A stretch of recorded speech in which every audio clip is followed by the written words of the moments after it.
The major roadblocks that we face in achieving zero DFV are practical in nature, not ideological. You've heard me say it time and time again.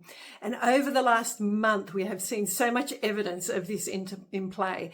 And those practical roadblocks, they didn't have a hope of surviving in front of the incredible energy, enthusiasm, passion, knowledge, and just sheer hard work that's unfolded in the Hills community over this last month.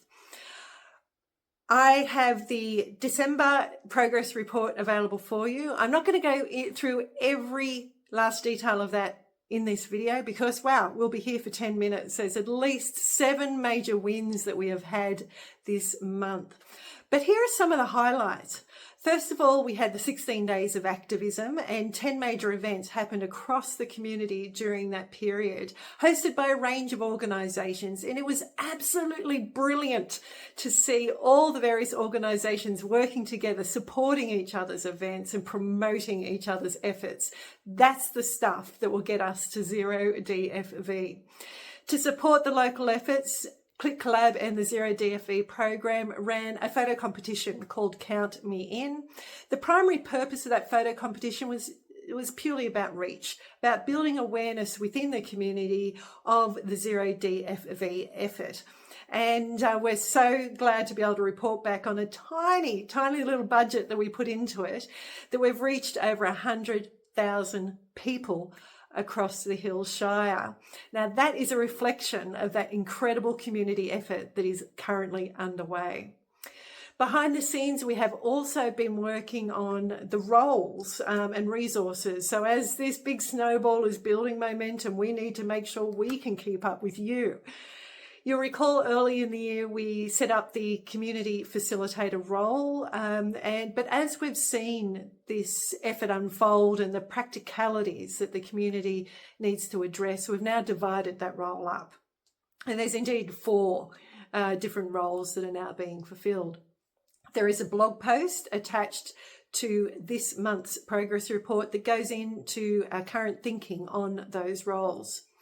Katie, who you've met, Katie Wilmot, is fulfilling the community activity coordinator piece. And in January, we have another Kay joining the team. Our streak continues as our community mobilisation lead. And her job is to continue this effort of getting out in the community and engaging hearts and minds and leading that effort.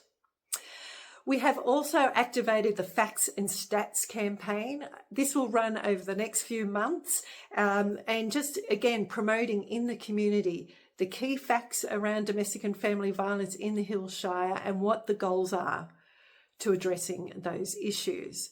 Like I said, it's a bumper edition. The other piece of work that's been going on is we've been expanding on our fantastic Zero DFV website. We have added to that, in coordination with the Hills Domestic Violence Prevention Network, a support page. So find support near you, where people who either might want to do some work on understanding healthy relationships, or perhaps they're needing to either leave an abusive relationship or would prefer to find ways to stop using abusive behaviours, then there are resources on that page for them. So please make sure you familiarise yourself with them. And if you know about services that aren't on that page, please let us know and we will add them. What a year it has been. We have reached December after a phenomenal year of progress. And I just want to wrap up by saying a massive heartfelt thank you.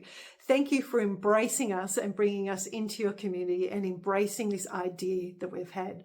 Thank you to the Castle Hill RSL group who just continue to back us every step of the way to achieving this Australian first. It has been an incredible year. It has been an honour and a privilege to work with you.